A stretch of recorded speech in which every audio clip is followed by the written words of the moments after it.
Good time zone, everyone. Welcome, YouTube friends. We are kicking off the week after some highly contested voting with a farewell draft to Kaldheim. Not that this is going to be necessarily our last Kaldheim draft before it rotates out, but certainly one of the last. This is slowly, I say slowly, it's quickly kind of leaving on us. Luis and Marshall mentioned this on LR, and I kind of agree that the departure of Kaldheim snuck up on us. I think part of it is how we got set up by Zendikar, that Zendikar as the set that ran through December just felt eternal, because really Wizards kind of doesn't do much in December. I worked there for 7 years, and the place kind of shuts down in December. They give the whole company a week off, so there's 1 week for everybody off in December guaranteed. Then, because they don't have, I think they should stagger the HR timeline for people. So like your year is your date of employment, and your vacation runs out at the end of your year of employment. And then they would stagger the people desperately taking vacations before they lose it. Instead, vacation at Wizards ends at the end of the year, and so like not only do you get I don't think I ever worked at Wizards without taking 2 weeks off in December. I took the 1 week they gave me, and then I inevitably used a week of my vacation to turn it into 2 weeks, and I'm not the only one. And that place is a ghost town in December, and they plan for it, and basically a lot of stuff in December for Wizards is on maintenance mode. Just like let it ride. Let's ride out December. But what it does is create an extra long gap between the release of the fall set and the release of the winter set, and that means that we just felt like Zendikar was just around forever, right? I mean, I'm not alone here, right? Like that was it just felt, and I liked it. I mean, I was playing it till the end, but I was also just like, wow. Just feels like we should have gotten a new set a couple weeks ago. What's going on? And then now Kaldheim just feels like it's gone. And that's the nature of their timelines on this stuff. But always excited to see new sets coming. We're going to do some AMAs on some of the new cards and talk about those later. Fun to solve the new puzzle.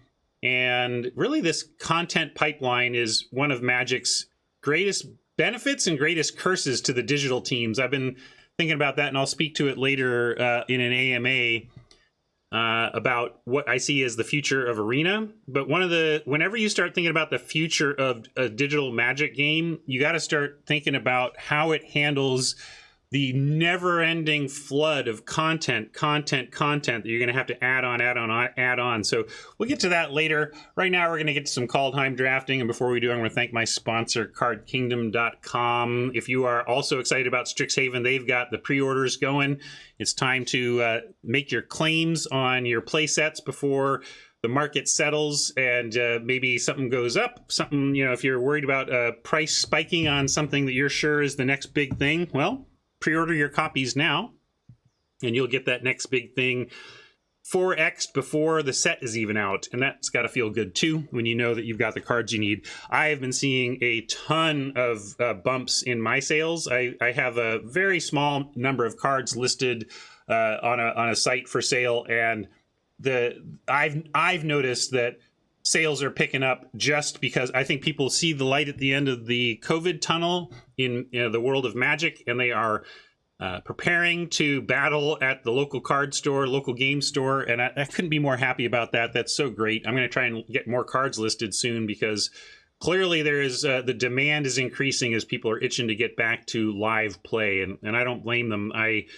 been able to draft a couple of times in person over the past couple weekends in an open air garage with masked up, and it felt so good to get back to physical play again. I'm really looking forward to upping my FNM levels this coming year. I really had kind of fallen off of tabletop play a bit, but I'm looking forward to getting back into it myself. I don't know if I'm going to do constructed, but FNM draft, yes. Card Kingdom, look out. I will be coming to Mox Boarding House, Seattle, and slinging cardboard in person a bunch this year, I'm sure. We're going to stick to digital today, though, and I'm going to jump in for gems. Oh, this is all. I maybe should be doing this on another account. This account is 4x'd on Kaldheim, which rares, which usually is about when I start moving my play off of it. But we can pursue some mythics, and really, honestly, it's just for TV. If I were off air right now and optimizing what I was doing, I'd be like, oh, wait, I'm supposed to do this on my side account.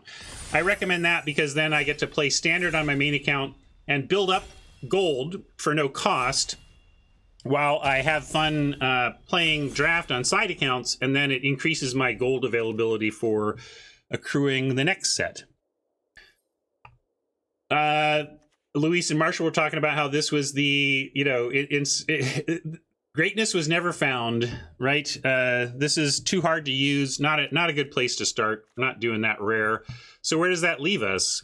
We've got maybe the most powerful card here is Narfi, but it's the most committal card here.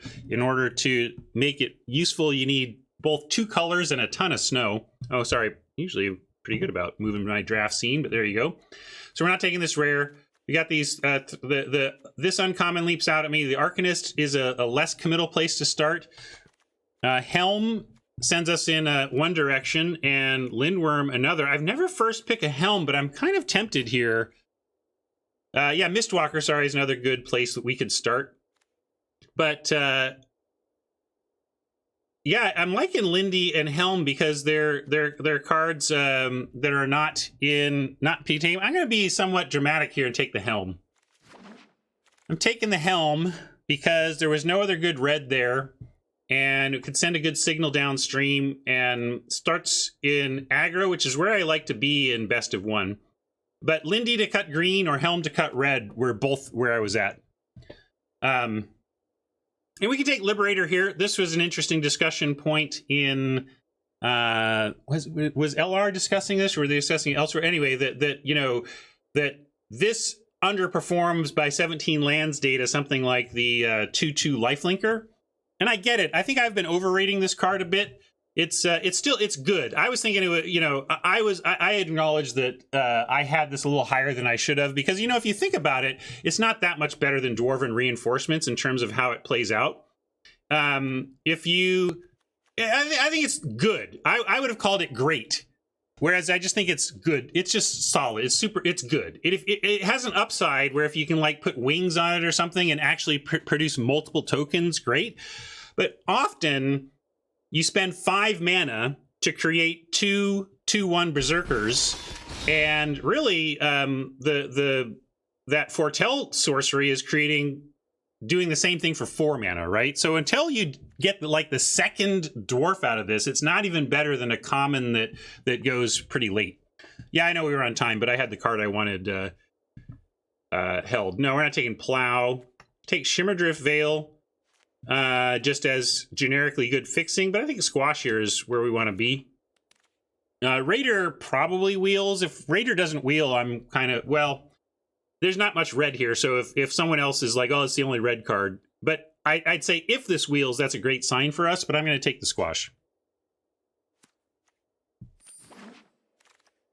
And kind of rewarded here with the Ravager. I don't mind this Alpine Meadow if we found ourselves in Boros, which I like being with the Helm and the Liberator. But Ravager is just excellent. And we're staying mono red, so that's good too.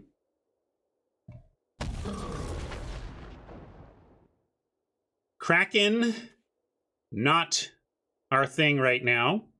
Probably just a run amok. Snow-covered mountain, Skull Cairn, playable. But Run Amok is actively good in what we're doing, so let's take it.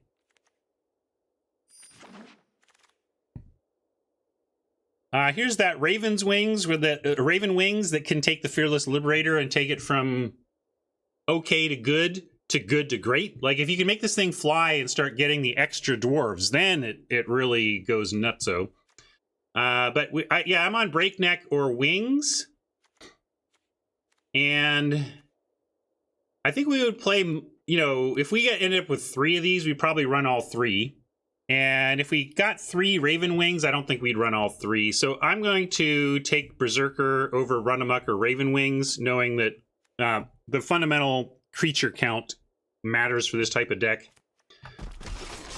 Don't mind these Berserker counts for the Ravager. And it looks like we're in a good place, though. Sculptor, super late here. I'm going to take Craven Hulk, though. Raider and Hulk, both interesting, but I'm going to take a Hulk. Gives us a second giant to help make this squash cheaper. And Raider, while I'll basically play as many of these as I can get. I mean, they're not super exciting, but they are totally fine at the 2-drop. But you tend to get these later, so I'm just gonna, and yeah, Hulk kind of too, but I like Hulk here over Raider. I feel like we're gonna get our Raiders in due time here. Outrider could provide some beef for a green turn. Raise could give us a backdoor into our old friend Red-Black, raising up some Berserkers, not the worst. And then Bind would be kind of a giant nod, like blue-red giants is a regional thing. But I think, yeah, while I think blue-red giants is the better deck, I think Raise the Draugr is the best spell here.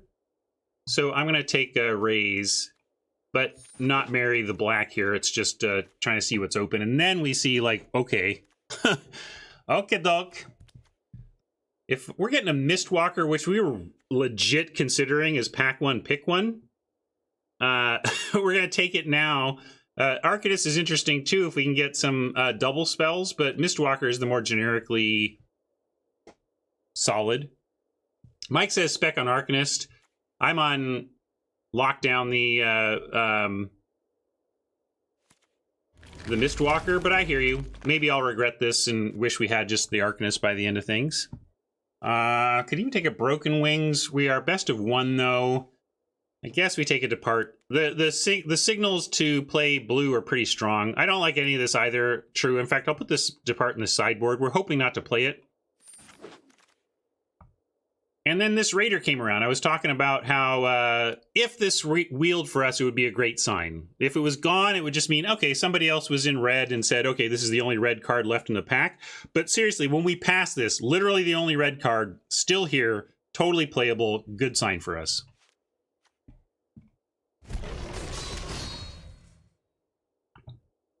Any of this stuff making the deck in any reasonable world, like maybe a Mammoth Growth.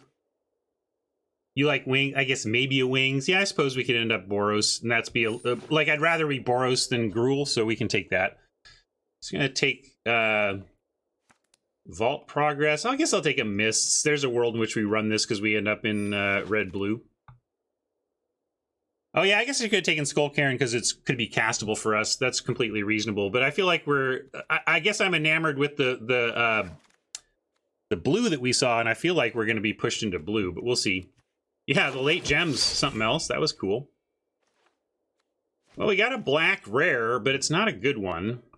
Heck, I'd rather have the Sulphurous Mire if you told me that we were going to be black-red. Pretty weak pack, but Pretender pretty good in this type of deck because you can name Berserker, and it gets pretty darn big on Berserker. So we'll take that. Maybe, yeah. Try to wheel that hasty boy. Pick or Frostbite? Here we go. This is a question of the format. Or Shepherd, if we want to say, hey, look, Boros would be very good here. Could take even a Shepherd. Berg, sure. Bergie says Mistwalker counts. But I think we should take Pick or Frostbite. We don't know we're blue yet. So I'm kind of on supporting what we know we're doing for sure. Fenrir says Bergie commit to Giants.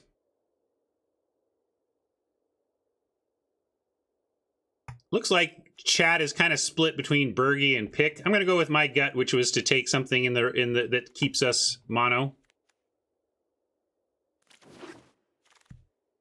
Rune of Speed is an interesting follow given the pick we just picked up, and we have the Helm. I like Rune of Speed when you can follow when you have Helms to follow with. Is it better than Firewalker or Craven Hulk? That's the question.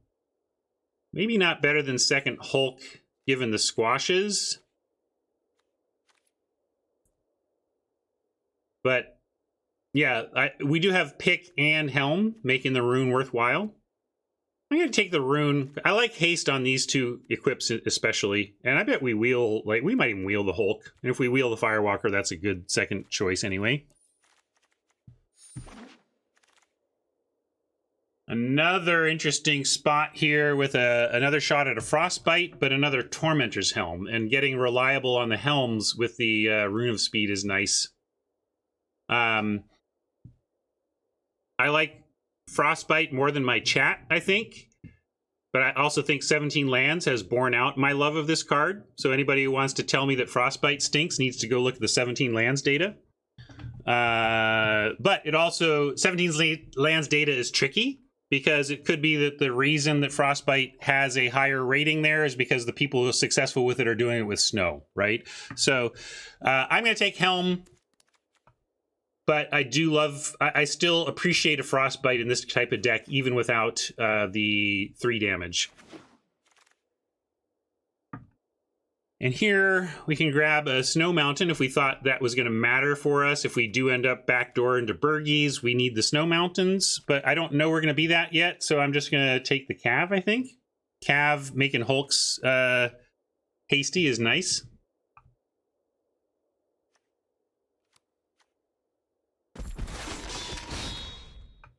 That's what I think, Mike. That's how I've sold it, is that, you know, you Shock as a curve filler in the first 5 turns is nice because you're generally spending 1 to take out something of theirs that was going to block. Second pick, totally interesting, but I think you hedge Cole here. We don't have a second color, and we would splash white for Cole.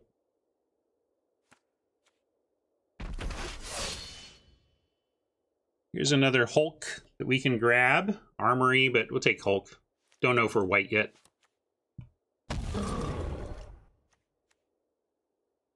Firewalker playable. We're doing pretty well for, you know, for this, you know, we have a whole nother pack to go. I feel like we're not going to be black. The question is, are we going to lean a little bit of white, maybe a little bit of blue? Here's an Arcanist. We can take on Spec, and if we find some multiples in the next pack, this could be playable. So I'll take it. Right now we're not playing it, but we could. And Warhorn Blast for the go wide or the Armory. I could see us ending up armoring by the end of this. I don't know if we will, but I'll take it just in case. I think that's a reasonable hedge. And look, both of our red cards came back, so it feels like we're among the only red drafters here. Maybe we'll just end up mono red. What do you think, though? Hulk or Firewalker? Well, there you go. My hesitancy decided for me. I don't think we're playing literally any of this, but I guess we'll take a Disdainful Stroke. You're right. Raider.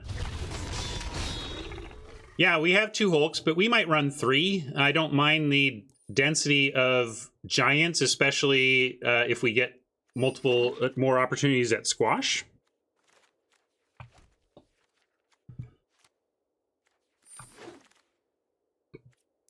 Blood on the Snow, powerful rare, but really our choice is about this Doomscar Titan versus this Demon Bolt. And I think I'm on Bolt. Run Amok is nice, but we'll try and wheel that. I'll take anything out of this pack on the wheel. It'll be interesting if this Titan wheels, because if it does, then we might just be the only red drafter. Everything else everything red has been wheeling, so I take the Bolt and see what happens. I feel you, Bat Meme, but I also feel like we have tools to close out games without that. And removal helps to do that.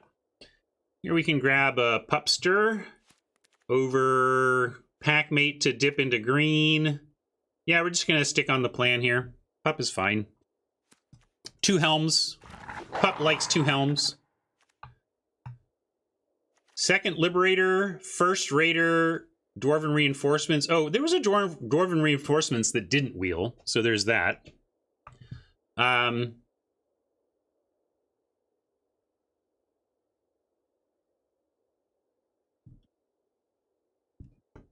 People liking the Raider. I suppose. Still kind of liking a Liberator, but where else are we boasting? We got Firewalker boast, Liberator #1 boast, and Pup boast. Yeah. I'm going to take the Liberator. I bet we wheel that Raider. And this 2 Liberators makes me want to prioritize... if we can find a Wings, then I'm really going to want that.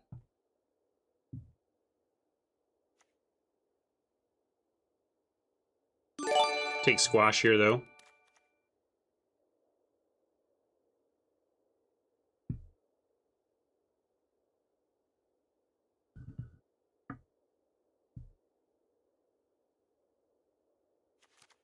Four Giants and a Pretender are going to make that Squash solid. We can grab a Behold here. We don't really have a second color established. We have the 1 Coal that we could splash for, but Mistwalker, Frostpire Arcanist, and Behold with a double Squash now is reasonable.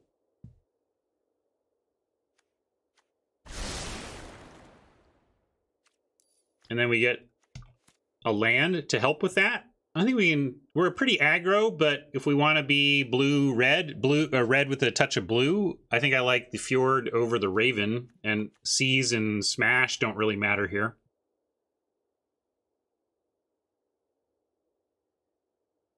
Raven is fine, but we're dense with playables, so I just want to cast my spells.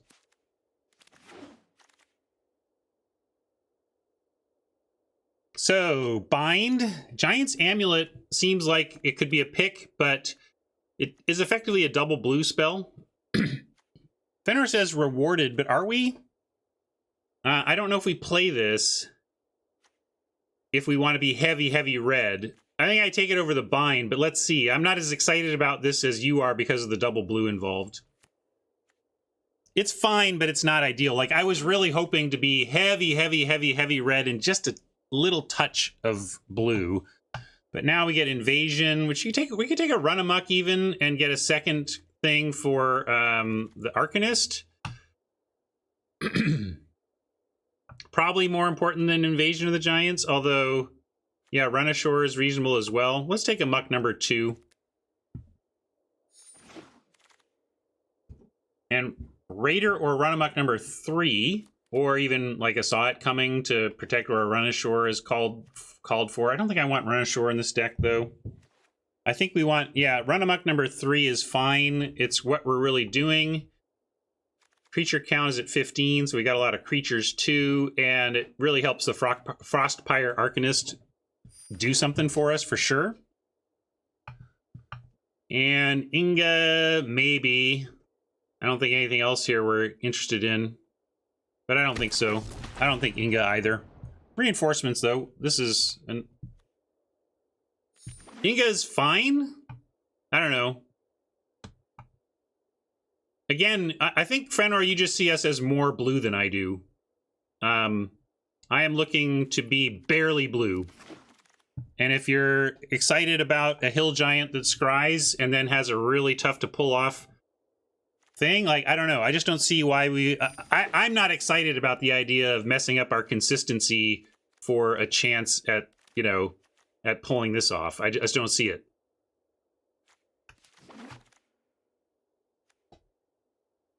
Yeah, maybe Syriana. That's the thing. Like, we could just run the Cole. Let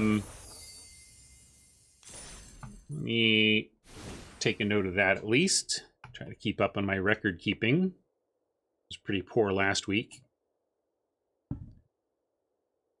It's always on my list to catch up with that. Well, actually, I guess I was reasonably caught up. All right, free to play. We're looking at a premiere of Kaldheim.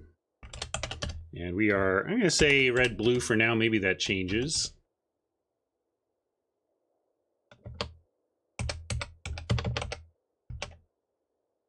$40 on the grind.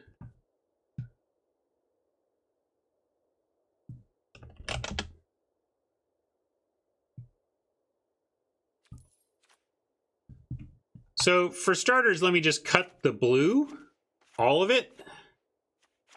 And we're best of 1 you know, I mean, there you go. We could be boom.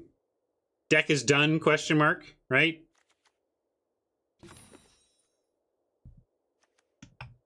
Yeah, this could use a coal if we did that.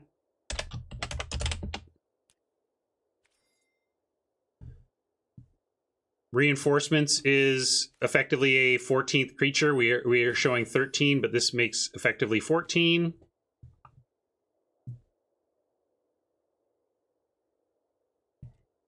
If we include coal here,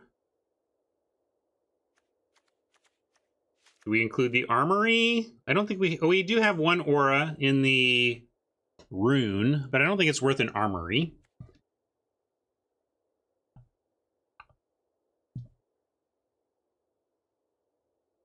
Yeah, that's what I was just working through, and I think the answer is no, because we don't have removal aura. If we had bound in gold, I would be in for it. That's true. It does fetch. I mean, if we're including coal, it guarantees we go find it. But I mean, we have 3 pieces of equipment, right? So yeah, I recognize that it's not, you know, but really to be happy with this, you want to get both things. And finding rune is okay. All right, we can run one. The other thing I don't like about splashing, about running an ETB tapped land in your splash color, is that we're going to be a spot where, okay, we draw coal first before we have a white source. And we're just like, come on, white source. And we finally get one. And it's still a turn away.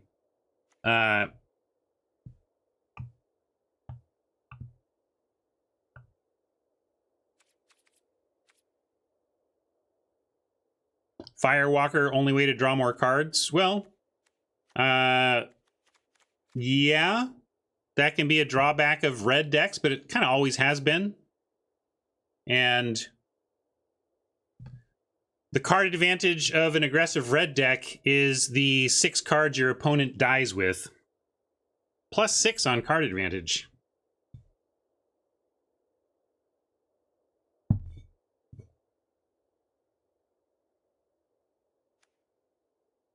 I don't think I want to cut the reinforcements.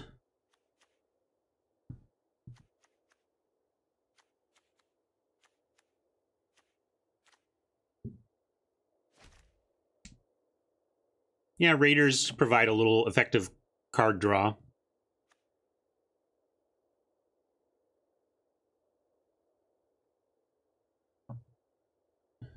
We could cut one run amok, though. And then where does that leave us?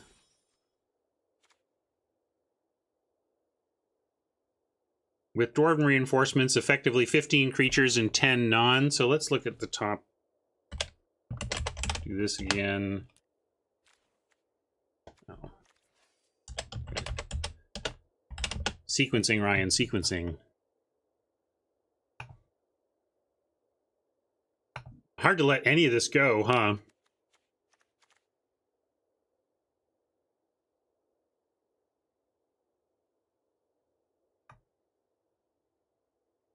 We cut a Hulk? Is that crazy? Cut a little bit of the top end? I mean, we can cut a creature. We can cut anything we want. 14 with the reinforcements. This is, oh yeah, sorry, the land got added in and threw me off. Good point. Sorry, I thought we were at 16, but we're not, so we can do that.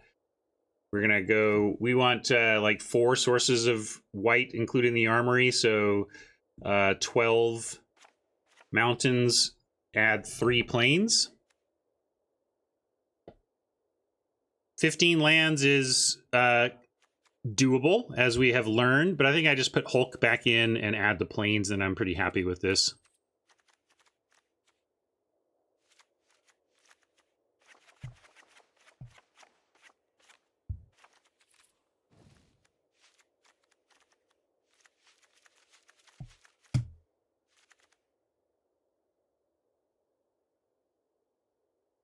You like 3 amok, 1 squash?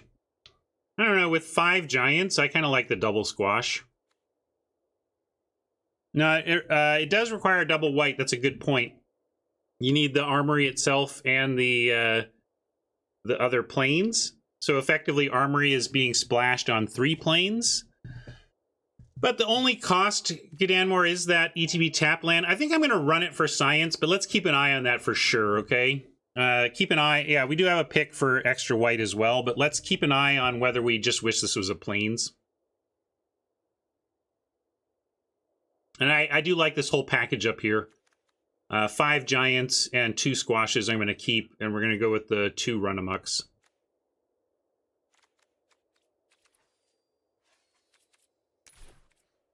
And I'm going to start here. There is this blue deck we could consider, but I like the consistency that we've got here.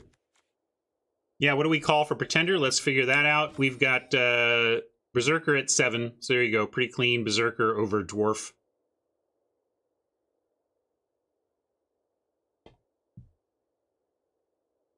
And this card doesn't even show up in the Berserker count, but it is double Berserker for a Pretender. So Reinforcements really suggests Berserker or Dwarf. And we have more Berserkers. All right. We are... Make Pretender jokes again. I feel like we've done that before. Giant splash. We're not splashing a giant, though. Forge ahead.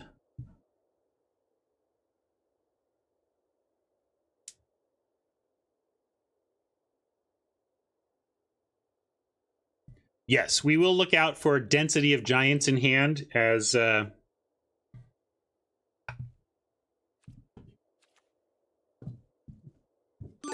I like the start of that, Hodge. We got to be a little bit more clever. Like, no, you.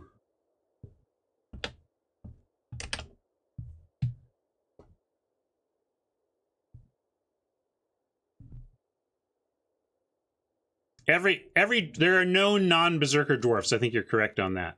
So, like, Berserker's just always better than Dwarf. We just get a couple of Raiders for free by naming Berserker. Oh, here's a Dwarf Warrior. Sorry, there you go. Dwarf Warrior. Not a Berserker. But mostly Dwarf Berserkers. Here's a Human Berserker. Interesting. Yeah, so Berserker actually pulls Firewalker, but not Coal. Dwarf pulls Coal, but not Firewalker. So there's some places where if we have the right things in hand, we'll consider it. I think the thing we ended up not finding that I regret now, I mean, I understand at the time why I made that choice, but we passed Wings for something else, and I think it was even for like a Breakneck Berserker, and I really wanted Wings for the Liberator, potentially, but that's all right. Yeah, we can hopefully hook these up with equipment, and that'll work out, but I was liking the idea of flying Liberators. Any case, what else we got for any blingy requests? Let me check my... All right, Mirage there, and Berserker meme for Robert, and then nothing else. Okay.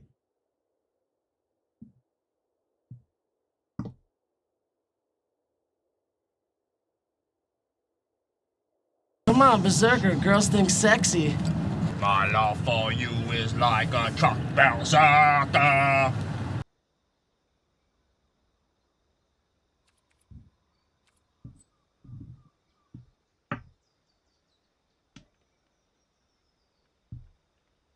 I don't know.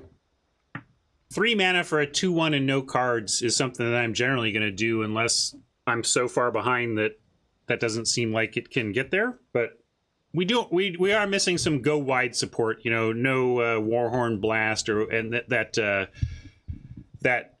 giant, the uncommon team pumping giant didn't wheel. All right, let's go ahead and get going though. I will adjust this while asking y'all how you think we're going to do.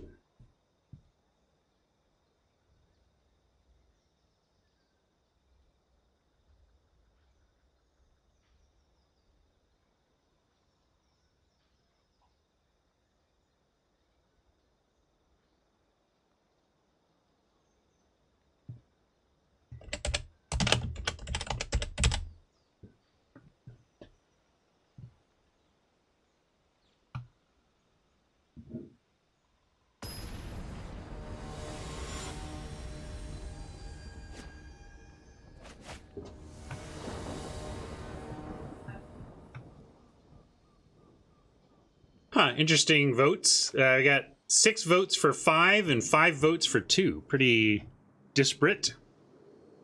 Or so 2, sorry. No, never mind. Sorry, I had them swapped.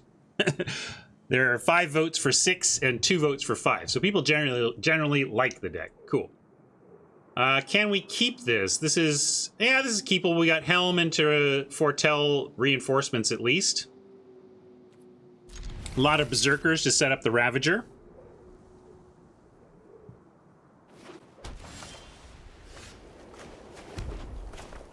And third land is good here. Now we can go reinforcements into Berserker.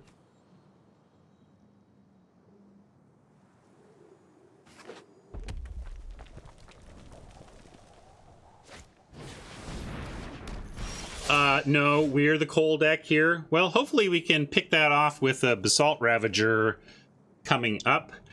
To the point that maybe what we do is instead of Berserker on 3, we go Reinforcements Helm, and then on 4 we should have the 2 to pick off Coal. So that's my plan now.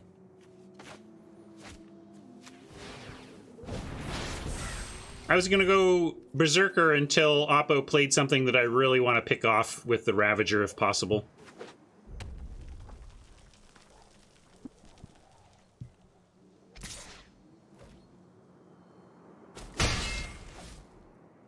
I'd say these are the best old school mountains that are not full framed. I do like me some full frame, full art lands, but these are, I think, my favorite not full art lands.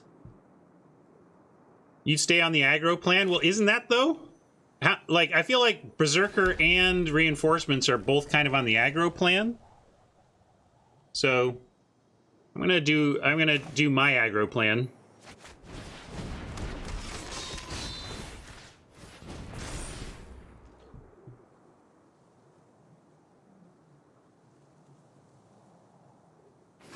I think we're going to get Coursered here. We're going to get 5 mana of value from Courser. Ooh, Demon Bolt maybe? Tap out, please. Make me feel better. Yes.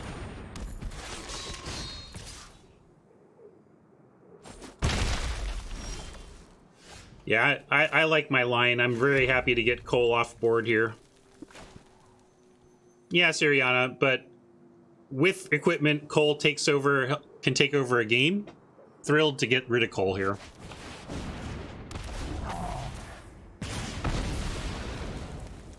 And happily offer either of these for the cavalry.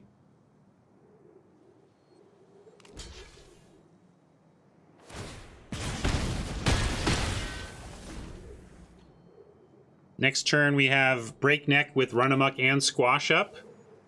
It's a little telegraphed if we don't re-equip the Helm, but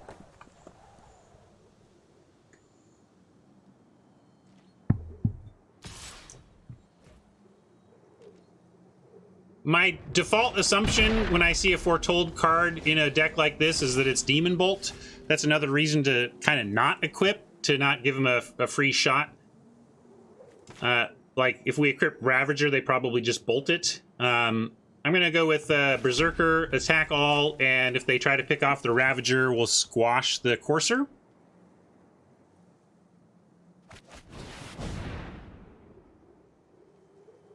If they let us attack and then try to kill the Ravager, then we've got Run Amok. Well, if I were Oppo, I would bolt right now so that we can't Run Amok. But if they do it now, we can punish them for that. Hey, there you go, Maze of Death. Good work. Welcome. Sometimes I get a notification. Oh, yeah, see, Oppo, you messed up. We're going to punish them for this unless they have another one, but we're going to make them have it.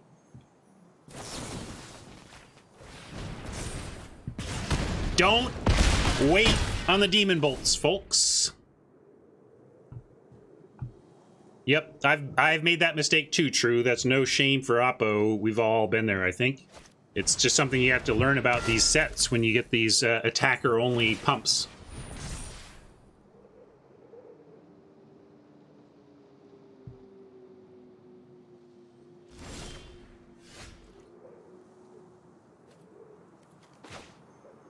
So it could be another bolt. I like spreading out the power here. We're just going to put the Helm on the Berserker, and then all three of these are trade with the Courser. And, okay, and Oppo says, I don't have it.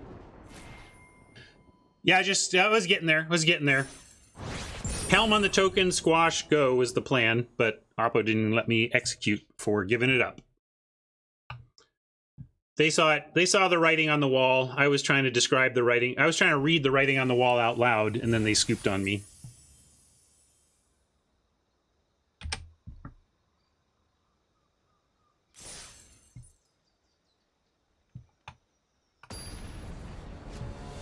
Yes, Fenor, you can just...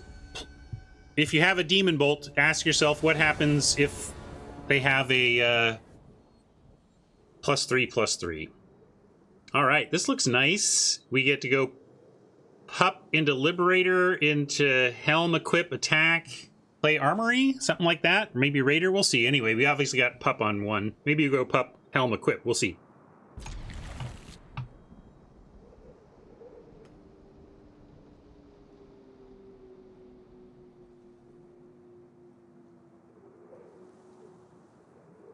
I like that we can slide this in on 3 and we're not that punished at all. We've got plenty of things to do for 2 mana for the upcoming turns. We just have to decide what. Might depend on Oppo. Red makes me less... Yeah, pup. Now Liberator is quite a bit worse here. But this makes me just want to go Mountain, Helm, equip, go.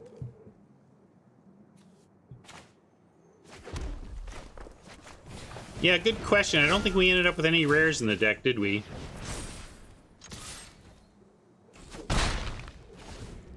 Oh, Cole. Cole is an uncommon, though? Fenor playing games with me. Fenor calling out the mythic rares we have, basically. Or the mythic uncommons, as we like to say. So we can equip another Helm, or we can get... like a Raider going. Do we want to hold this squash? We could pitch the squash to the Raider. Just play Liberator and try to get it equipped. Yeah, Liberator down, and then it can potentially Helm an attack next turn. All right, let's start with an attack then, and then drop. I like Liberator. Liberator now gives us a chance to find a better pitch for a Raider. Like if we just start flooding out, we might do this in a couple turns for a Mountain.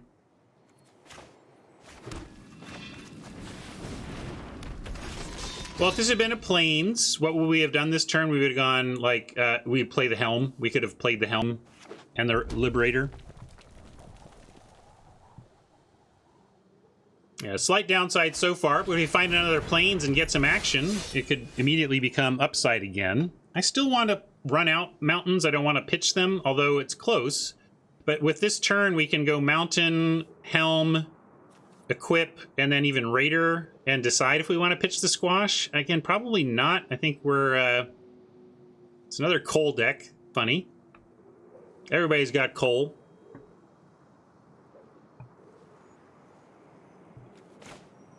Really, the thing I needed to figure out here was whether there was any chance we were pitching Mountain to a Raider on this turn, and I'd rather just keep all this stuff, so we didn't need to do that.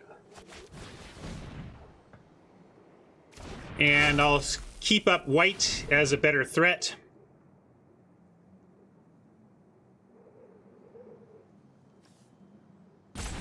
And we put this on the Liberator. And now it trades with Cole, or eats the pup, or eats a Demon Bolt here, I suppose. But I think we send in both here. Because we'd happily trade Liberator for Cole.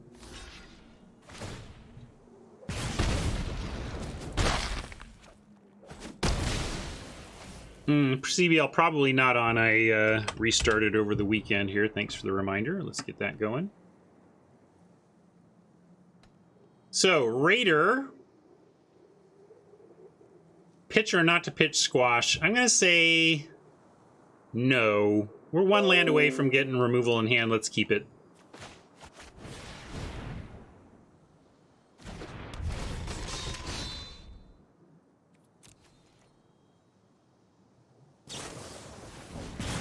There's the Demon Bolt. You think that was... Yeah, that was Demon Bolt. But worked out okay. Bound in gold.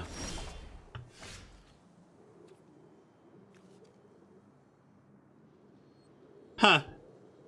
Cole says if we want to kill our own raider, we get it back because it's bound in gold. I was just reading into, you know, whenever another non-token creature you control dies, if it was enchanted, which it is, return it. So we'll see about that. Yeah, I don't know if we have a sack effect. I don't think so. But it's just kind of funny. Anyway, we'll drop Cole and equip up.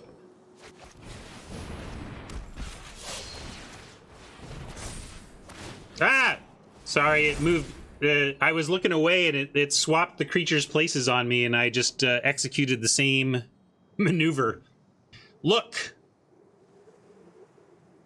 Now watch it take 3 damage somehow.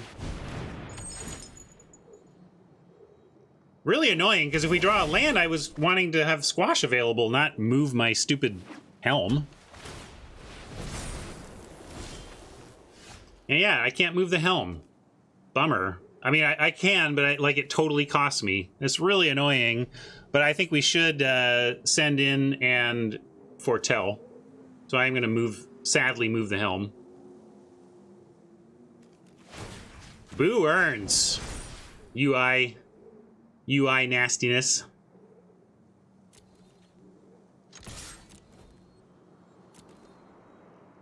It's fine, but it's obviously not as good as just actually having 2-1 Dwarf Berserkers right now. Wait a sec. I got to do it this way to represent. I'll even put a stop here.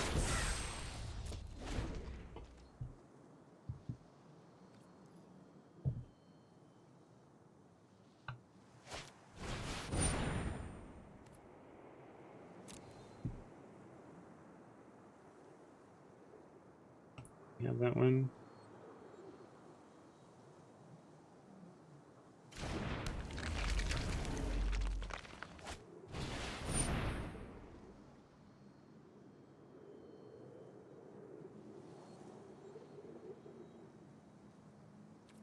Shieldmate.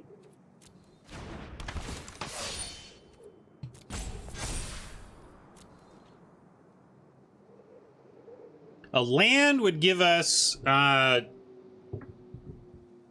double block blowout. It doesn't give us a triple block blowout, but it would still be pretty good. If they triple blocked, we could squash the pup and trade for Pretender and Shieldmate. We'll see how it goes. Well, now we just can really blow out a double block if we find land. Or run amok, that also works.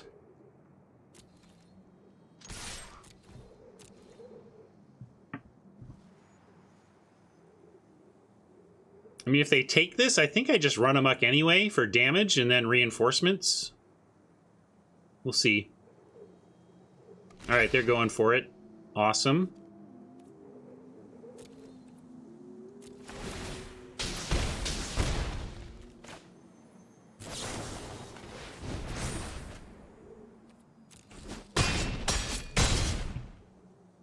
A bit of all right.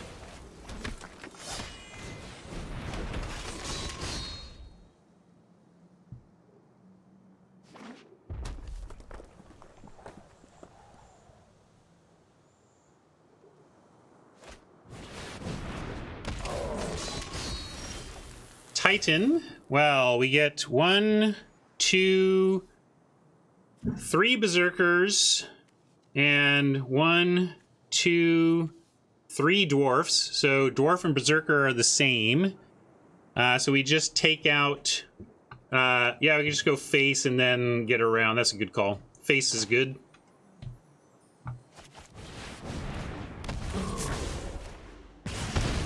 Now Cole is GG either way. Don't even need to send the others.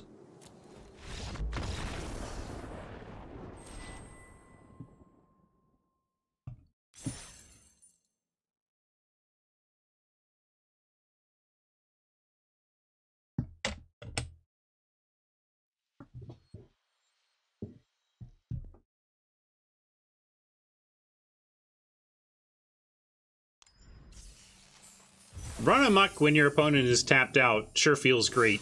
It's a little nerve-wracking when they're not tapped out, but they're tapped out, you feel invincible.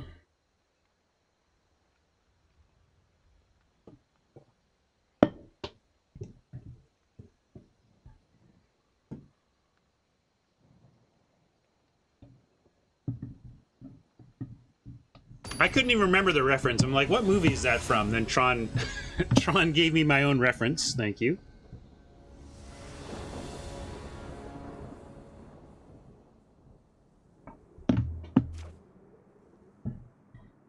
This looks keepable. Raider into Berserker into Hulk is all fine. If we get land, we'll pitch land to Raider.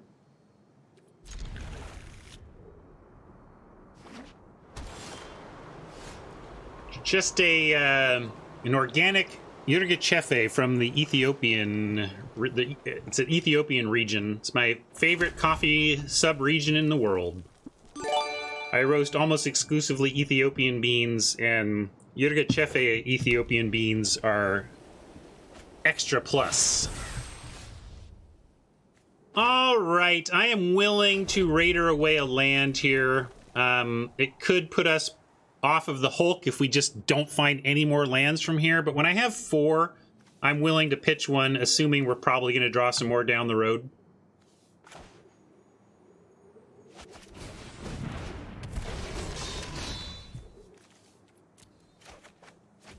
There you go. I mean, it enters tapped, but we do have some more land.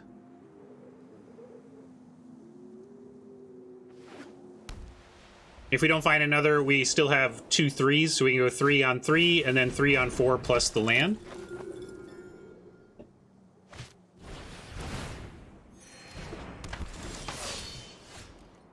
That's pretty solid from Oppo. I think we offer Breakneck and the Raider here. The other thing we could do, I should have thought this through, because I could have played Armory and Cav there if we wanted. But I like Breakneck and make offers, because if they do some blocks, then Craven Hulk, when it drops, is a little more impressive.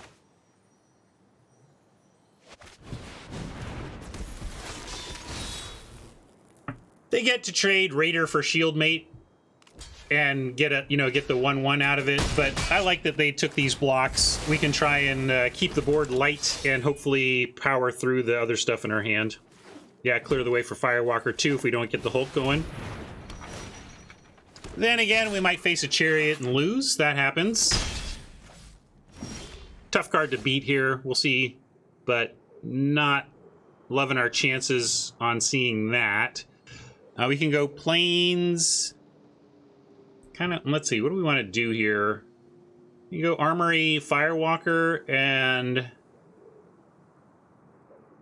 but if we get a Cav, we can try and, I guess, yeah, this is just Bad News Bears, this right here, because they're totally getting another counter, and like all the stuff we have that trades with these kitties are real cards.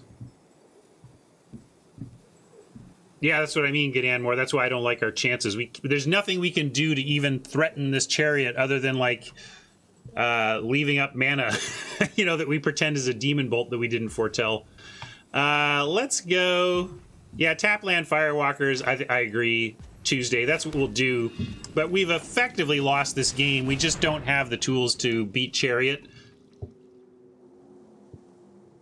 But Demon Bolt is our out. That's fair. Tron looking for what our outs are. Always what you should be doing when you're up against something this powerful. Do we have anything else that even helps? Basalt Ravager could get there if we could get them to crew and block, but that doesn't seem likely. Squash, yeah, I got a couple of squashes that could do it. So we got like 3 removal spells that can pick it off. The trouble is, if we find one of those removal spells and successfully pick off the Chariot, by the time we do, they're going to have a couple more kitties, and I think we're just going to lose to the kitty value. That's what Fenor is concluding as well.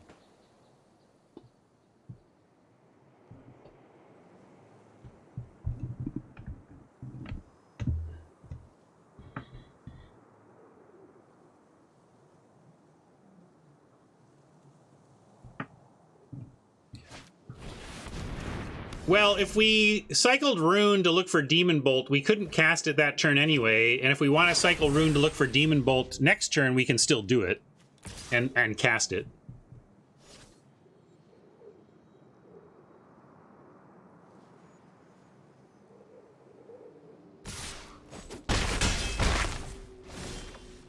Interesting, no chariot there. I mean, we were tapped out. I would have equipped and crewed and sent the chariot, so maybe, yeah, maybe they misclicked. Maybe they didn't think that through. Well, we'll take it. Thanks, Oppo. But now what? Now cavalry.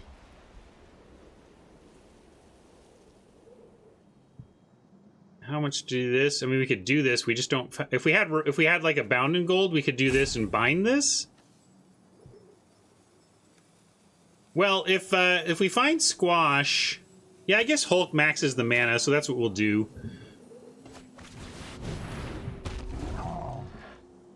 But if we find Squash, we could Hulk Squash next turn anyway. But still, this uses the most of our mana without using the rune yet. So I'm going to do this. But really, we're just waiting to die here. We're waiting for Oppo to get their act together and actually use the chariot. I think now they're going to crew and fly the chariot, perhaps? Fair enough, Brett. Wasn't going to matter, though, with the bound in gold.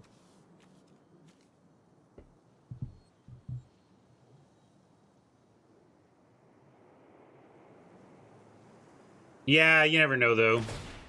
Yeah, they're just going to put that there. Keep that going. Yeah, there's no sense putting the Raven wings on the chariot because it would fall off. If this stuck on, you could make an argument for it, but the equipment just falls off anyway.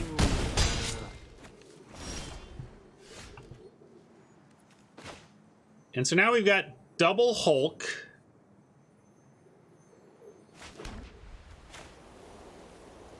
But maybe we just need to go rune, look for removal now.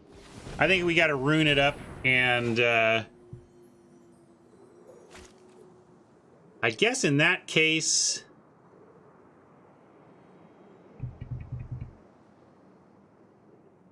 Yeah, we can't... If we want to do Bolt, we can't even do like a cavalry first. We should just rune it. Rune, sure, on here.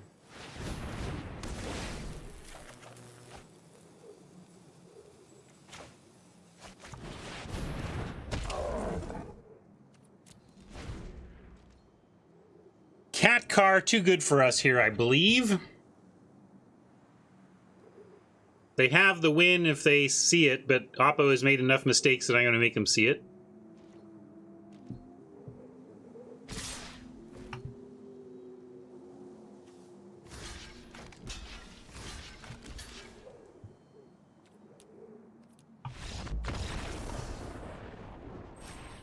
Heck, not even flying Cadillac, just swing away is good.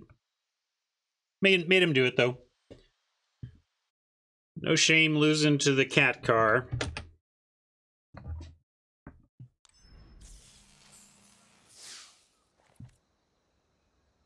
Nothing but aggro so far.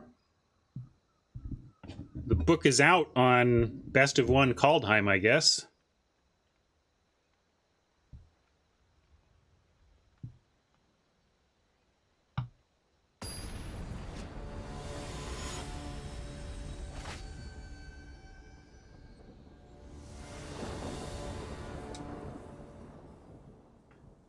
We can keep this. We got Helm into Rune at some point. Probably just going Helm into Cav, but love having the Rune with the Helm.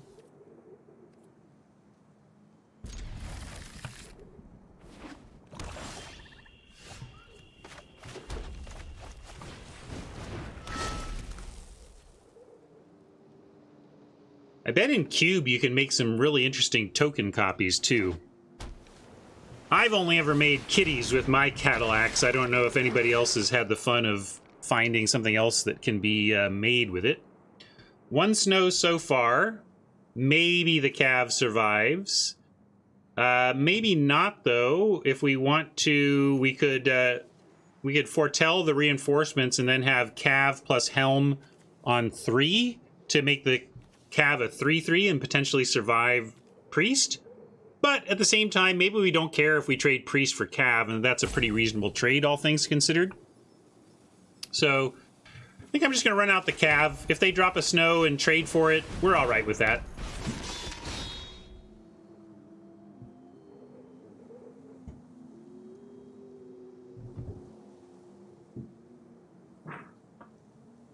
Nah, they can't respond. It's a sorcery only thing. Part of what Luis and Marshall were talking about, I loved their... I was listening to the Sunset Show for Kaldheim, and the best part was when Marshall was identifying the card that... what card do you have to read? Do you still have to read? And his answer was like, all of them. Because you got to keep checking everything, right? And so that kind of shows that. At this point, I like Helm... equip, attack, and then if they block, we go ahead and run amok, and if they don't, we foretell the reinforcements.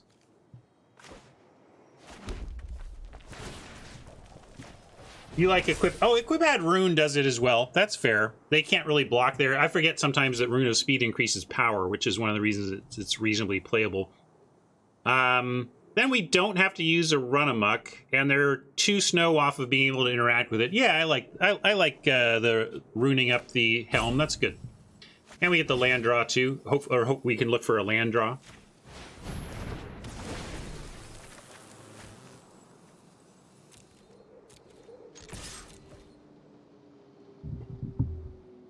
Didn't find the land, but we dug deeper to our next land, so maybe we top deck. And if not, we have some stuff. We can Liberator, move Helm. Still only 1 snow from Oppo. I'm liking on this board, I guess just Berserker go. Trouble is Berserker doesn't get through. I mean, we were still just attacking for 4. But it starts to keep the Priest busy. And does set up potentially for next turn, especially if we go Ravager. If they play something at 2 toughness, we could, and we find a land. With these 2 out, we could blow out a blocker and haste up the Ravager. So I'll just get this going, even though it's not super impressive right now. Maybe I should wait. Like, they got a lot of open mana. Since this can't get through, I'm going to go ahead and attack. And then see. And then we can decide after combat. Since Breakneck Berserker couldn't get through anyway, let's start with an attack. Especially all this open mana. I mean, they may do the Demon Bolt thing again, and we can get them. Not a Demon Bolt, so we're not going to run amok here. But this is okay.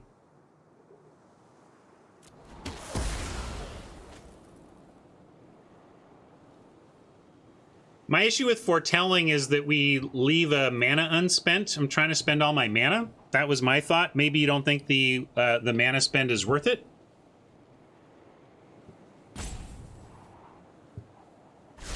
Liberator, move Helm, also fine. Yeah. Maybe that's better than Berserker, and if so, maybe we can cast that for attack. All right, let's do that.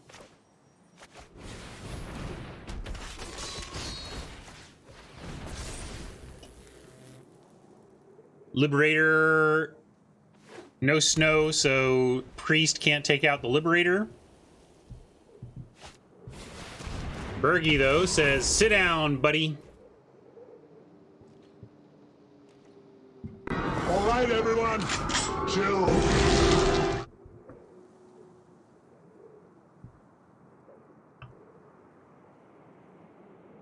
Given our situation, let's go ahead and play Raider and pitch something. Raider, pitch...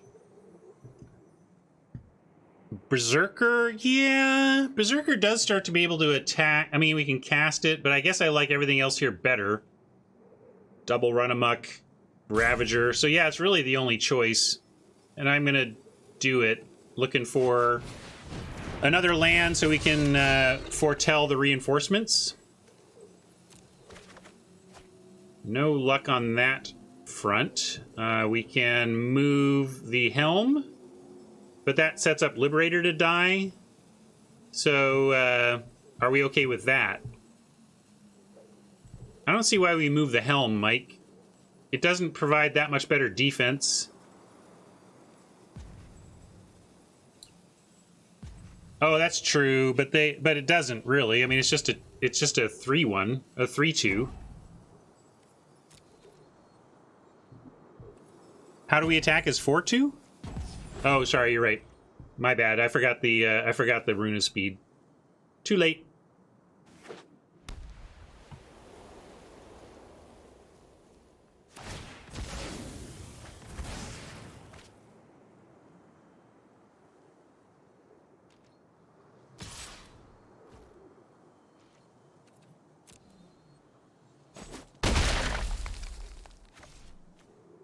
Two one, Ryan. 2-1, 2-1, 2-1. All right. Well, we can go. If we Ravager, we have Giant Wizard, Demon Berserker, so we can only do one on Ravager. I like waiting on that then. Hasty 5-3, say.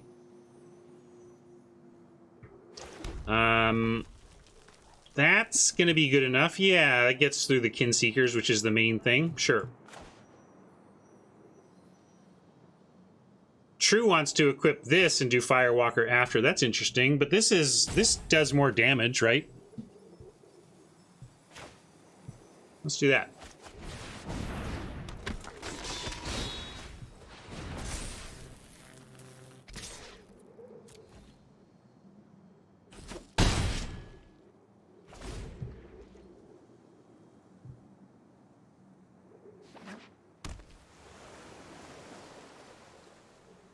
Double run amok looking pretty good here. I mean, if they tap out, we could just win next turn.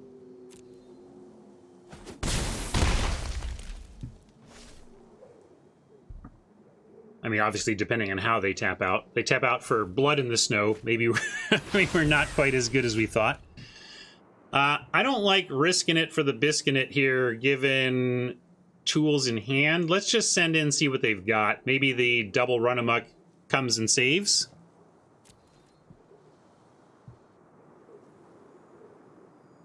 Yeah, they're going to be smart. Hey, oh, it didn't matter. Again, it's exile-based removal, so Firewalker wasn't going to get there.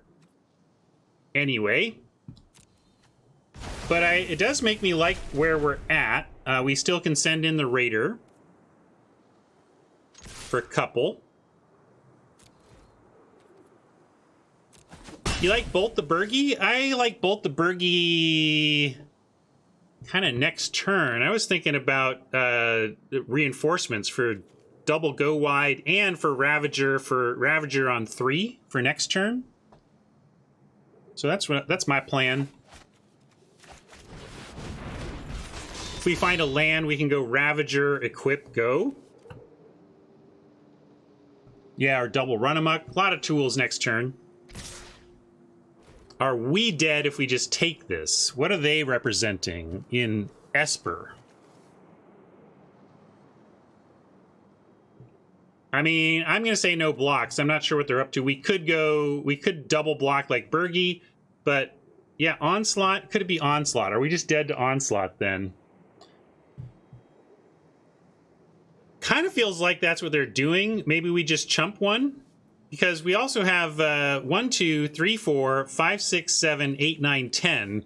Even with one gone, we still win next turn. So yeah, let's play around Onslaught and chump ourselves a Strider.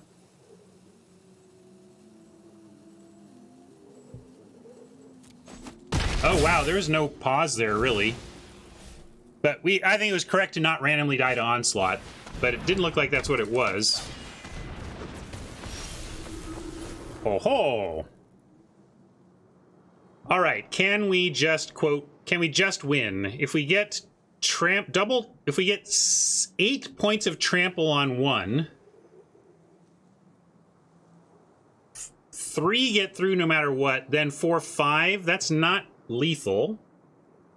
We could Ravager away the Battle Shield Warrior and helm up the Ravager and send that in and keep like chumping This is tricky now. Yeah, 4 mana, so we can't do all that, right? We can coal and run amok. We can coal. I'm running out of time. Now I gotta say...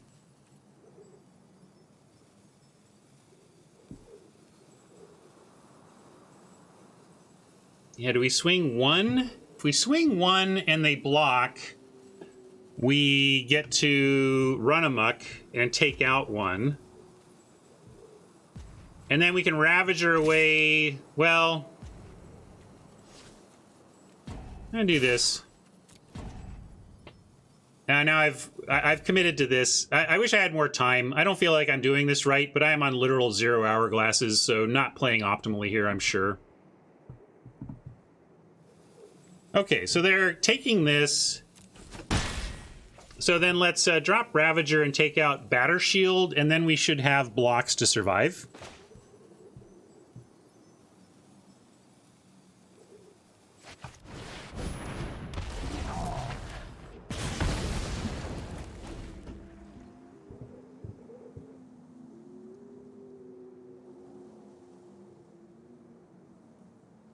If they literally send everything, we'll block. But if they send anything but everything, I'm not blocking. Which is to say, I'm not going to play around their top deck. All right, 5 mana. We do have the Ravager out. We have double Run Amok. We can Bolt and Run Amok. Does Bolt and Run Amok just kind of get us there? Yes, because we can Bolt the Burgie.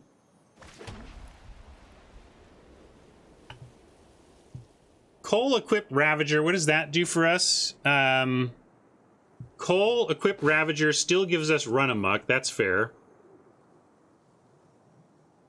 But that's where I was at. I was just at, if we don't play around this card, we Bolt Burgie and just attack for the win. You like 2 Run Amok too? Yeah, 2 Run Amok is effectively similar to Bolt. But I'm going to go with my line.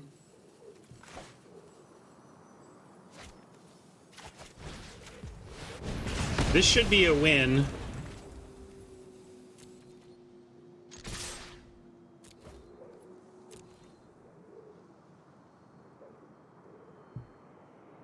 Barring a good top deck from them, which we're going to make them have right now.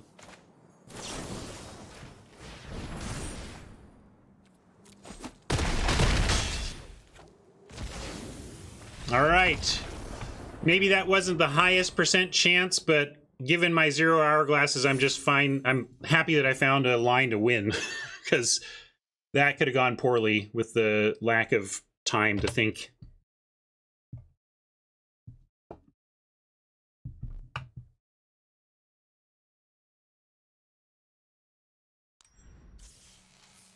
Yeah, that's a good point. By bolting first, we basically said, well, can you mess with this? And by not having a response to the bolt, it both gave us a sense of whether or not they had something and would have given us a chance to react to it if they did.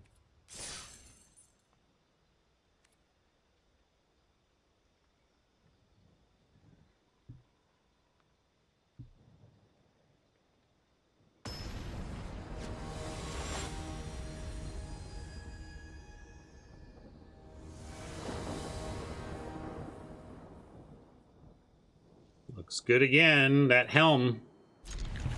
Turn 1 helm feels powerful when you got a lot of 2s.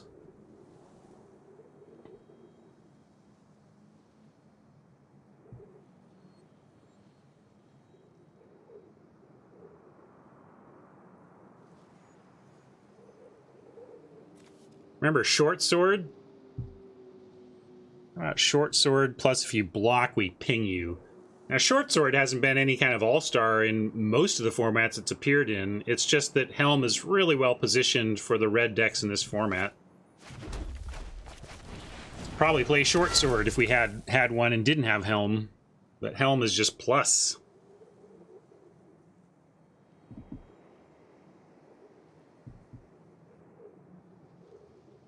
Yeah, Short Sword was good in M21, I'll give you that, but you also have to acknowledge that was one of the few times Short Sword has ever been good. Dominaria was not kind to Short Sword, I don't think. I fist pumped if my opponents played Short Sword and Dominaria. I'm gonna play a Cav here though.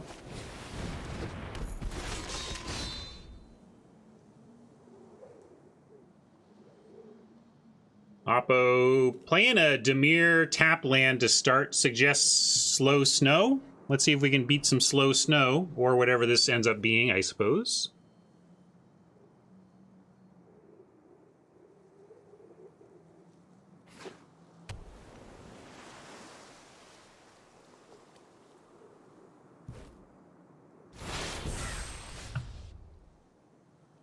Very nice. We'll equip the helm.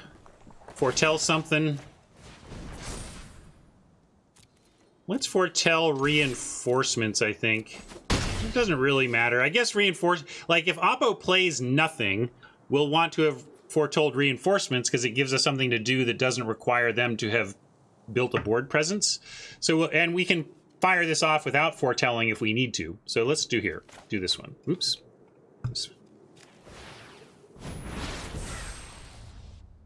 Next turn we have Run Amok plus play this. Oh, let's see, there's an update available, thanks. I did the whole start cardboard live and presume it's gonna work, and then didn't see the extra step needed. Keep making sure I get that done. Here we go.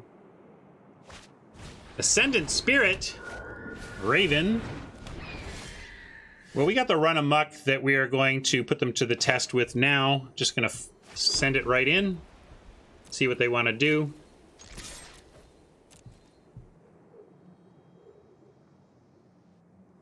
If they block, we Run Amok. If they don't block, we Reinforcements and Foretell Bolt. And now, Cardboard Live ought to be working for you. Let me know if it's not.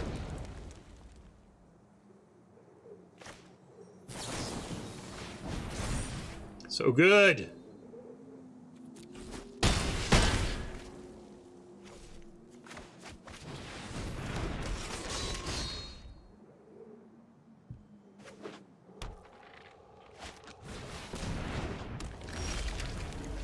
Mistwalker.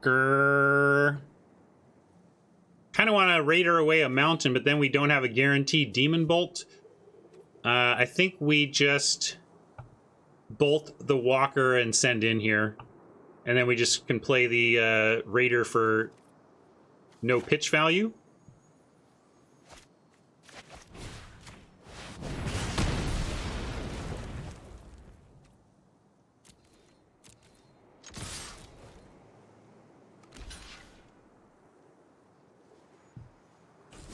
That's a great trade for us. And yeah, just gonna do no value raider. Dump hand and ask Oppo what they're gonna do about it.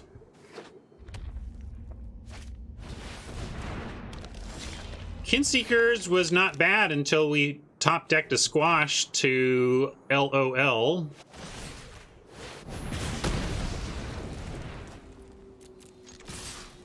And now we're effectively GG unless they gain life, because Tormentor's Helm says damned if you do, damned if you don't at 1.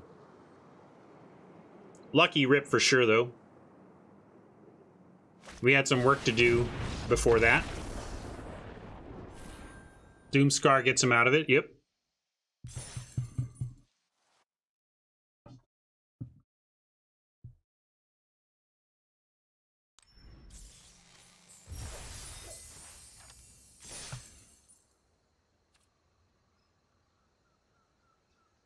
All right, we've made it to the nice 1400 gold or gem level with our 40 gems on the grind. We're basically at break even, just need one more win to have true profit.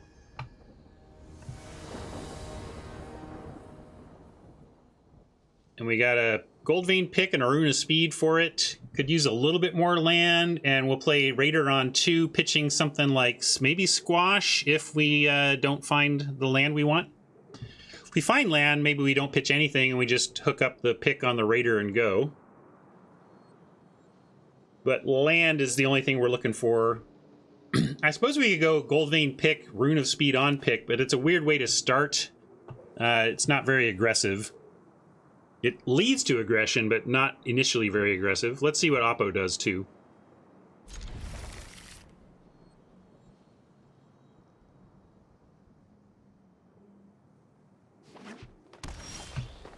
Good. Found another land. We wanted that. Heck, find another mountain. We have to decide whether we pitch a mountain with the raider. Probably yes.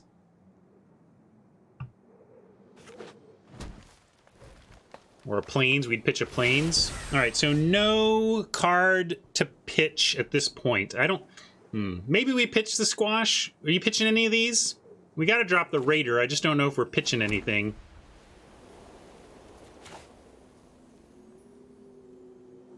I'm on pitch the squash. Electro Brains is on keep.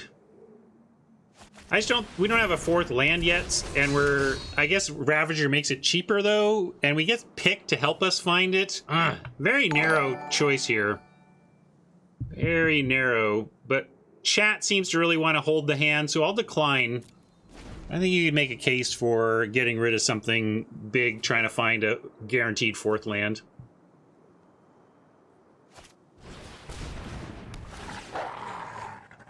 Packmate, always so solid. What are we going to do about that? We are going to send in with Run Amok. Kind of betrays... You like pick, equip, go? I mean, with Run Amok, we can just win combat instead of trade. But maybe they don't want to trade their wolf or their packmate, and we would be okay with that, I suppose. Gets the pick going.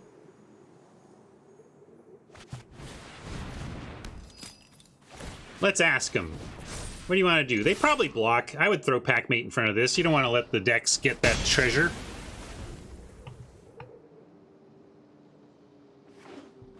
Ravager is kind of a sad play next turn if we have to, just because it's not getting... Unless they play one toughness, which I'm not expecting from green. Hey, well, I guess we get something. I'll take it. I'll take it. We could Cav and Rune. What about Cav, Rune... instead, and then maybe Ravager gets better for us. Mike still likes the Ravager. Yeah, we can pick off the 1/1 next turn, too. Presumably. 4 power on board. It does set us for a nice run amok. I like a little more value out of these, but okay. Innuendum likes my line. I'll go with Mike's line.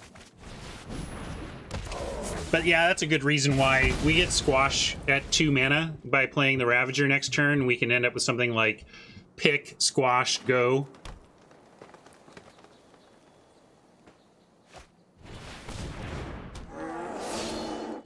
Guess what I'm going to squash? So, with all of that, we even have, we can play Mountain, equip the pick for 1, have 4 mana left over, and have Squash and Run Amok.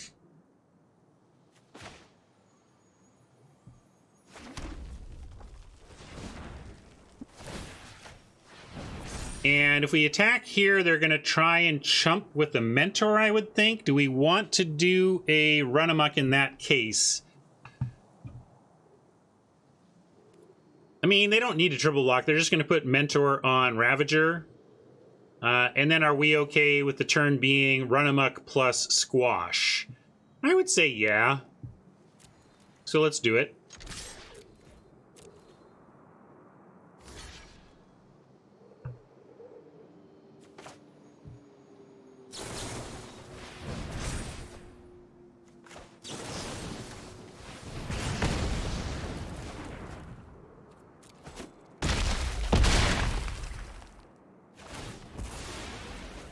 Completely reasonable.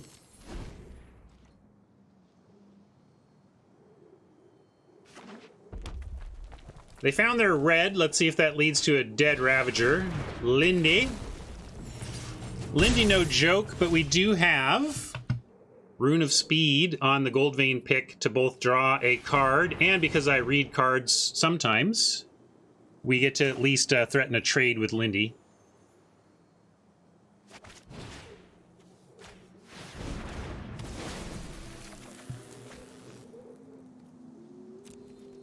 Fine trade if they want it. We get to drop Cavalry and hook that up.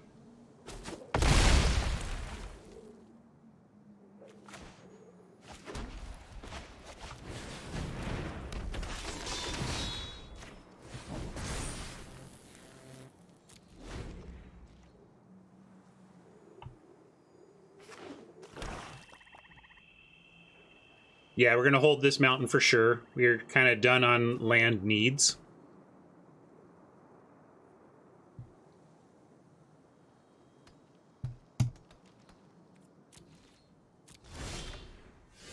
All right, let's pile on the equip.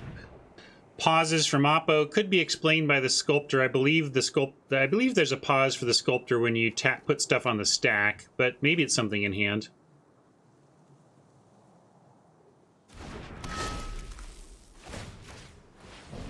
I think it's unlikely these are just 2 lands. I mean, maybe they are. If they did, they've heavily flooded. But let's make them have something. The only thing we're really risking here is a 2-drop, you know, a grizzly bear anyway, so bring it.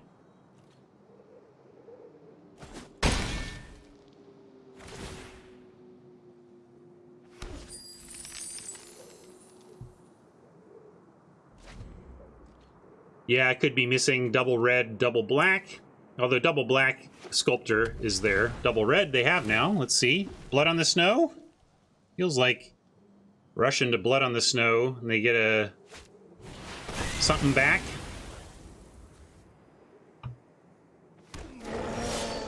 Waiting on that troll return. Smart on him.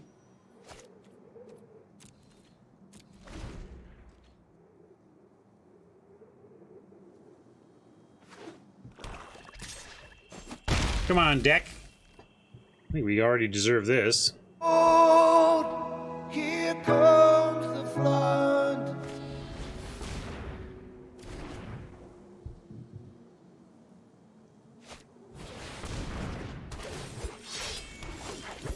Mm-hmm. We will say goodbye to flesh and blood. Having some rough mana luck. We signed up for that, no biggie. Might lose this game here, falling pretty far behind. Non-stop plays from Oppo. I mean, Raise the Draugr didn't hurt him. Craven Hulk is cute, but kind of leaves us dead because we hasted up or whatever, but we can't block, so bye-bye. Yeah, I suppose we only need to really hold 1 land, but do we have multiple raiders? I think we have 2 raiders. Yeah, maybe we already used one.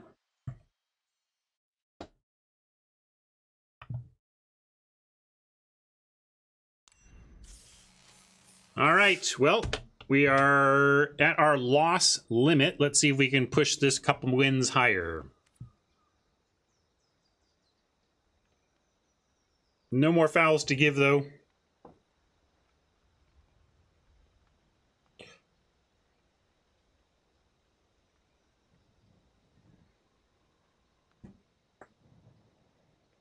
Ah, stretchy stretch.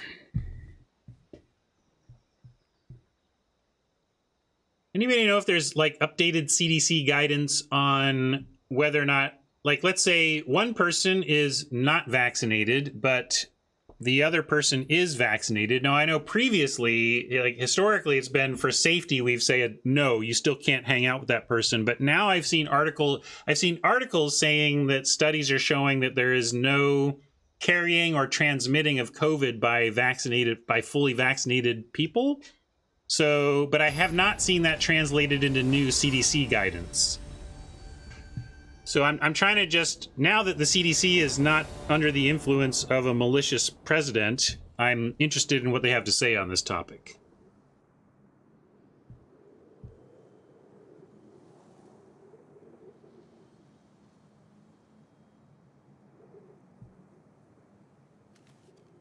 Well, I don't mind highly conservative, but if or a CDC slash, that's why I say like a epidemiologist. If there's an epidemiologist who's not with the CDC but wants to make a statement, yeah. All right, I'm gonna keep this. We have a Raider to fix stuff if we feel it we need to.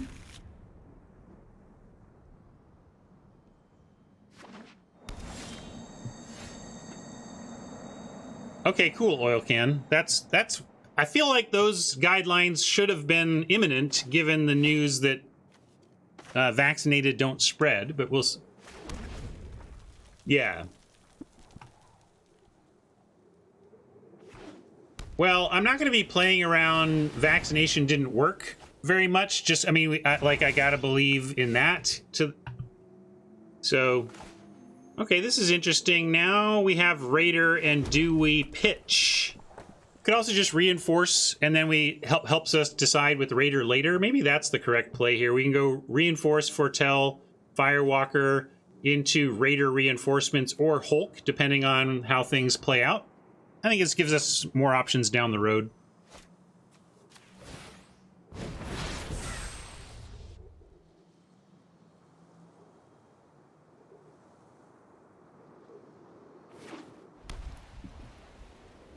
Thank you for that data, Bluefin Tuna. Yeah, next turn we could do reinforcements tap land as well. That's a totally fair option. I kind of like that, yeah. Firewalker isn't going to do much coming up, although now we have a pretty clean discard that we want to do. But yeah, I like your line. Let's do that. We'll play the Armory tapped and dump the reinforcements here. Then we can do Hulk next turn and see what our reinforcements are able to do attack-wise.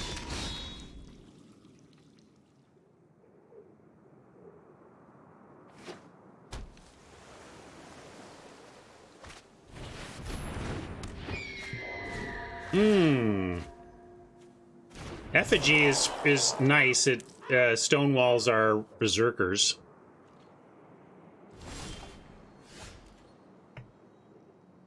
I still like Hulk here, though, because then next turn, if we want to, we can squash Firewalker, and then after that, Raider away the other mountain. Don't have attacks here, though, unfortunately.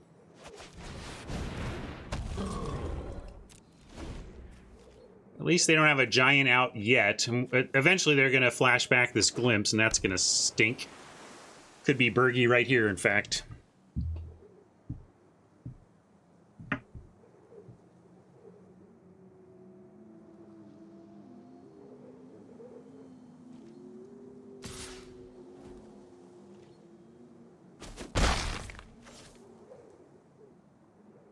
Basically trying to plan things with my parents, who are very eager to have me in their houses again, and I'm nearly as conservative as the CDC.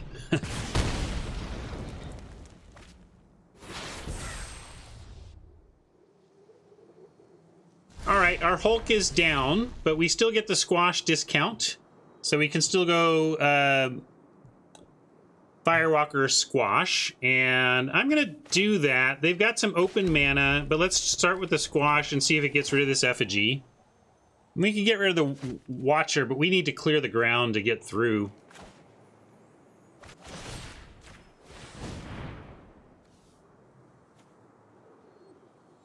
Alright, there's a pause, but what does it mean? Well, right now it means I attack.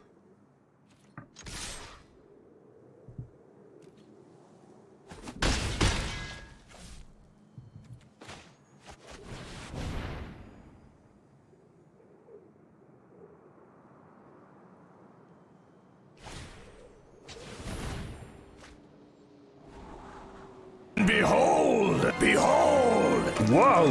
Hell yes, whoa!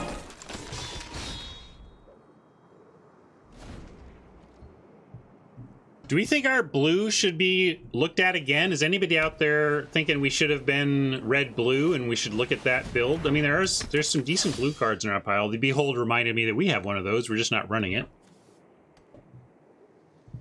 Get us some extra giants. I think I like the consistency of what we're doing here, though.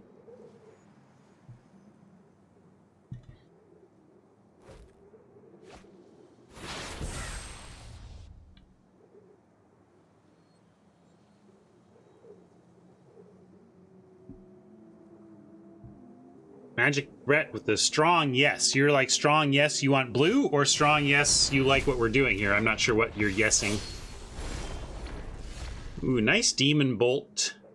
I like send in with everything. I mean, right now all these trade off, and I would actually just do a trade off with just about everything. Maybe we save the Firewalker block, but I'm just gonna send in and foretell.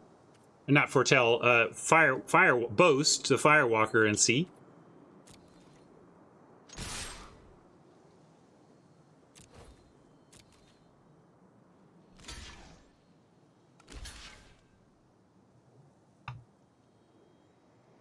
Maybe we'll find ourselves a run amok. That would be perfect.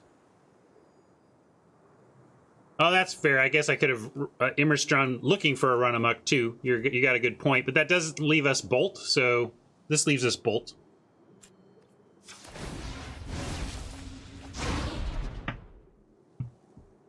And here we are. We could save our Firewalker, but I think just taking all these trades and maybe taking out the Vega makes sense, or just double spelling. Let's see here. I'm gonna let this happen though. We do have one more mana, so we can bolt plus Liberator.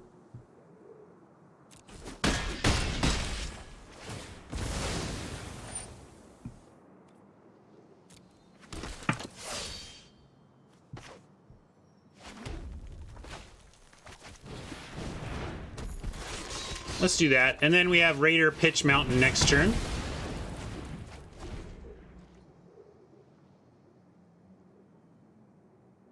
Liberator unfortunately trades off for that. Oh, Valkyrie is even better.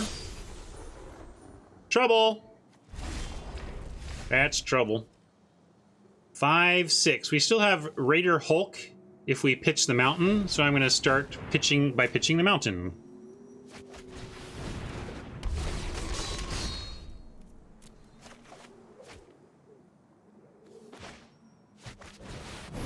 Yeah, at this point, we're looking to get wide enough for Run Amok to win us a game. Raider, not even a bad sight because of that, in that we can loot again, or rummage again, looking for Run Amok outs.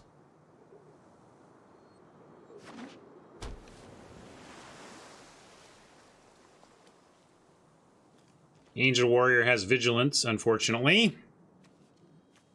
Free attacks for it. Be one thing if we just had a big defender to try to deal with, but we have a big defender to try and deal with that is clocking us for 6 a turn. Yeah, Squash would be good. Behold! Behold! Whoa! Hell yes, whoa! Double bottom on their Scry at least. I think we played 1, but we have 2. Hey, friend. Well, now we're gonna send all, and if they... And we run amok whatever they block with the Angel. And hope it's good enough. Oh, you like Raider first, but... Why are we Raidering first? What does that do for us?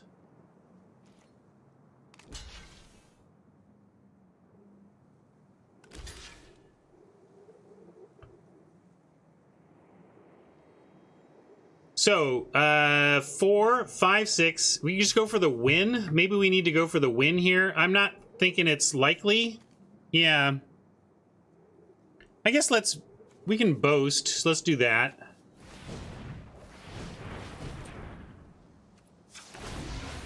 Yeah, let's let them act. I think this feels like Verdict. They're gonna try and Verdict the Hulk, and then maybe we win.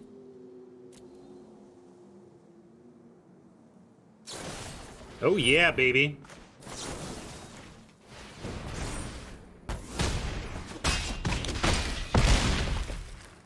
Not yet, but that feels pretty good.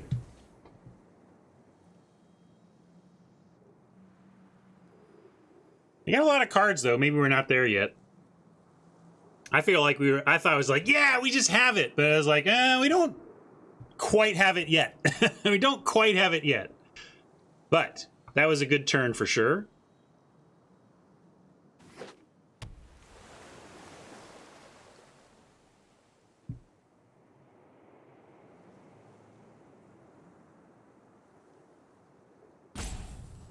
Draw a helm would be great.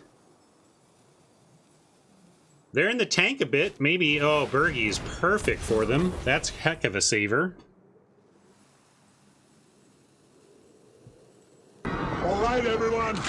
Chill. And they get to flash back their glimpse. Ugh, tight. Comes down to this draw, too. Because this is lethal next turn.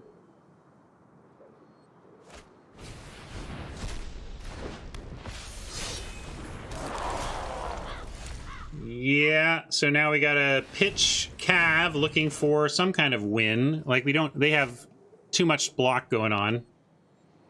Too bad. We came up with a nice turn, but we need basically Helm or Run Amok here. Or Squash, I guess? Would Squash do it? Squash wouldn't even do it.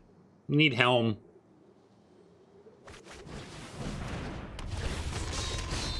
One-time dealer! Yeah, Squash wouldn't even do it. Wah, wah. Good game, Oppo. Came up a little short today.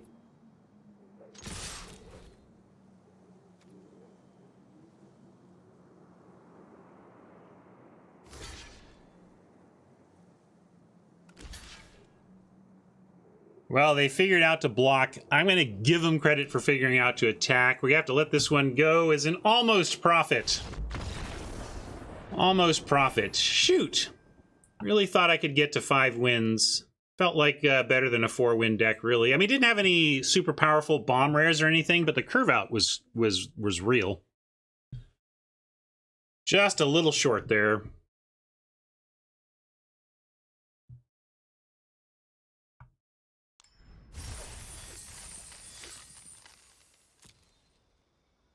Well, got a mythic. That's kind of cool. Kind of cool. Something. A little silver lining. But let's see. This was...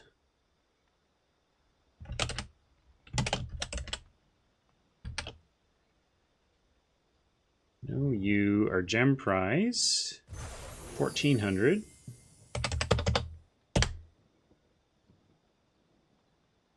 And we managed a 4-3. Eh. No, we never activated the armory. It hurt us in one game that we ended up winning, but we never did activate it. Low cost to give us the chance to, but definitely a cost, not free. Yeah,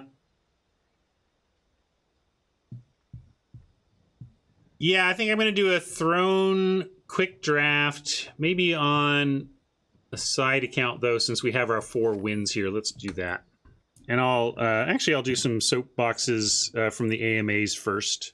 But I will also start by saying goodbye to our YouTube friends for that one. Thank you, YouTube friends.